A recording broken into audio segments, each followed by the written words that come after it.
All right, listen up. It's January 1st, 2026. Happy New Year.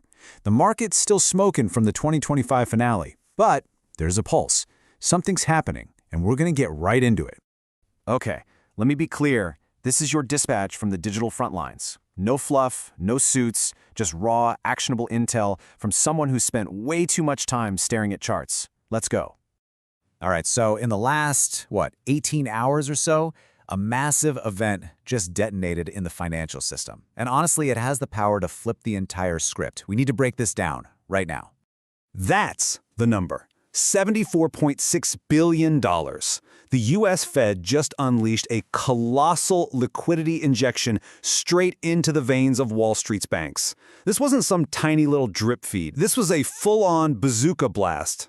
So what is this thing they used? The Standing Repo Facility. Look, in simple terms, it's the Fed's emergency cash window for banks. And let me tell you, this was not just routine maintenance.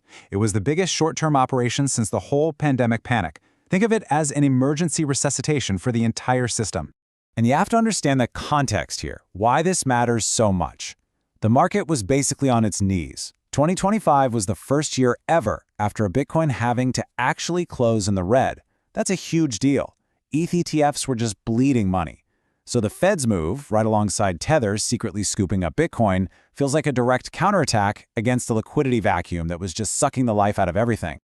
Okay, so let's get into the trenches. How is this bazooka blast actually playing out on the ground, right now?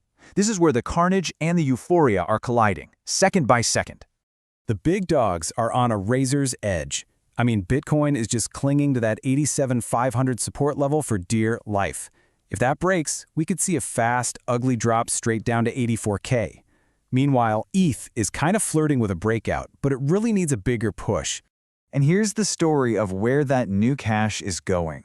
It's a clear hunt for a new narrative. On the left, you see meme utility coins and ecosystem plays like AMP and Broccoli just absolutely feasting. And on the right, the overhyped AI coins like Tau are getting gutted. Money isn't just coming in, it's rotating, and it's rotating fast. Now, this gives us the bigger picture.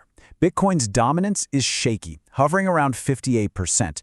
And while it's hesitating, ecosystems like Polkadot and XRP are quietly sucking up those rotational flows. The capital is getting smarter, and it's looking for new places to park. You know, if you need to understand the real feeling, the visceral significance of the market right now, just forget all the complex charts for a second. It really all just boils down to a single powerful word. And that's the word, resuscitation.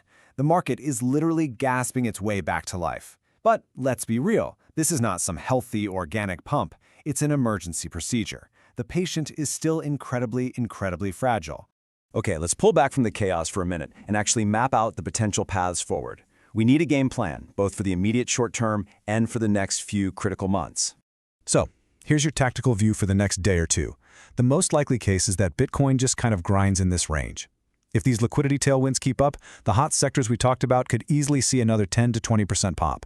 But please, stay away from those dying narratives. They're going to bleed out the fastest. Now for the bigger picture. The bull case is simple. This Fed jolt plus a surge in global liquidity kicks off a real proper alt season. But the bear case is absolutely loaded with macro landmines. Inflation, regulation, political chaos, any of that could easily send us into a nasty 15 to 20% correction. The key takeaway here is that liquidity is crushing all the old historical patterns. You have got to be ready to pivot and pivot fast. So, how do you navigate this yourself? To cut through all the noise, I'm going to give you the 3 critical metrics that are plastered all over my main screen right now. This is your dashboard. It's that simple. Number 1, the Global Liquidity Index, or GLI. That's your fuel gauge. Number 2, the ETH ETF flows. That's the ignition for the alts. And number 3, on-chain whale moves. That's your emergency brake warning light. Watching these 3 things turns you from a passenger into a pilot. So how could this play out over the holiday weekend? You know, when volume gets thin and things always get weird. And for full transparency, what am I personally doing with my own money? Okay, these are the 2 main scenarios to watch for. In the bull case, the thin volume lets this new liquidity really work its magic, pushing BTC up and maybe sending some of those hot alts flying. The bear trap, on the other hand, is a classic holiday FUD-fest, fear, uncertainty, and doubt that triggers a flash dip just to shake out the weak hands. Full transparency. This is how I'm positioned. I'm cutting my losers.